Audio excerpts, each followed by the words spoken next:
Title: The Hollow Wind. In the high desert of northern Arizona, nestled between crimson cliffs and twisted juniper trees, lies the forgotten town of Whitetail Hollow. Abandoned, they say, for a reason. But urban explorer and aspiring filmmaker Lena Graves didn't believe in ghost stories. She wanted a real story for her horror documentary series, and Whitetail Hollow, with its dark Navajo folklore, was perfect. Legend spoke of a skinwalker, a cursed shaman who traded their soul for power, able to take the form of any animal they killed.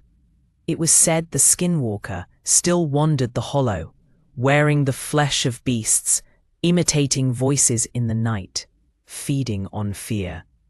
Lena and her small crew, her brother Mark, best friend Tasha, and sound guy Reed, arrived just before dusk. The town was a shell of its former self, buildings rotting, wind whispering secrets. Animal bones scattered in strange patterns.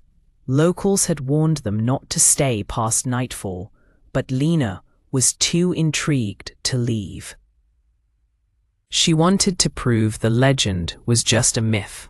That night, as they set up camp in the old general store, strange things began. A distant howl, too deep for a coyote. Shadows flitting past broken windows. And then, a voice. Lena's voice, calling for help from the woods. But she was right there in the room. Mark grabbed a flashlight and ran outside, thinking someone was playing a prank. The flashlight flickered, and the desert grew deathly silent. Moments later, they heard Mark's voice outside, saying he was hurt. Only, Mark never came back. The voice kept repeating, over and over, "Let me in. I'm cold. I'm hurt." But Lena, frozen in terror, knew it wasn't her brother anymore. One by one, the crew started seeing things. Tasha swore she saw Mark crawling along the ceiling, eyes hollow, mouth twitching. Reed found animal pelts stitched together with human hair in the sheriff's office. And Lena uncovered something worse.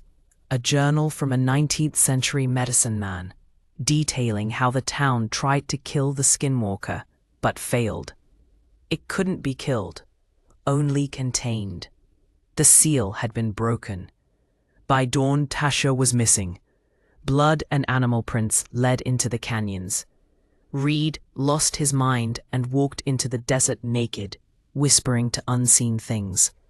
Lena, alone and shaking, tried to leave, but the roads had disappeared. The desert looped endlessly. She realized she wasn't dealing with a creature. It was the land. The skinwalker didn't need to chase her. It only needed her to believe, to fear, to listen. And then it came, wearing Mark's voice, Tasha's smile, and Adia's rotting face. Lena ran into the darkness, camera still rolling, her screams echoing against stone. The footage was found months later, buried in sand. No trace of the crew. Only the wind remains in Whitetail Hollow. And sometimes, if you listen closely, it calls your name. They called it a ghost town, but the truth was far worse. Nestled deep in the Arizona Badlands, the desert swallowed Whitetail Hollow nearly 50 years ago. The official story claimed the town fell apart due to drought and isolation. But the Navajo elders whispered a different tale, one not meant for outsiders. Lena Graves, a determined indie filmmaker known for debunking supernatural myths, was hunting her next story. With her younger brother Mark, sound tech Reed, and skeptical best friend Tasha, she traveled off the map to document Whitetail Hollow's eerie history and the chilling legend of a skinwalker. A being twisted by black magic, capable of shapeshifting and mimicking voices of the dead. As they arrived, the air felt wrong. "We're staying 2 nights, Lena said, ignoring the tightness in her chest. The first day passed uneventfully, aside from odd sounds and flickers in the footage. That night, everything changed. At 3:14 a.m., a scream tore through the air, Lena's voice calling from outside the cabin. But Lena was still inside, clutching her camera. Mark rushed out with a flashlight, calling her name. Moments later, his screams echoed across the hollow. Then, silence. Lena, read. And Tasha spent the rest of the night barricaded inside, the wind scratching at the windows like claws.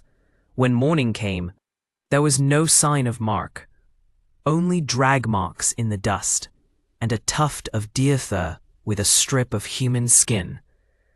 Tasha wanted to leave, but the GPS wouldn't load, and the road had vanished beneath shifting dunes. The town had closed its mouth around them. Reed, shaken and paranoid, began hearing Mark's voice from the trees. "He's alive," he insisted. "We have to go after him." But they all knew that voice wasn't Mark. Lena, poring through files in the abandoned sheriff's office, uncovered a disturbing journal.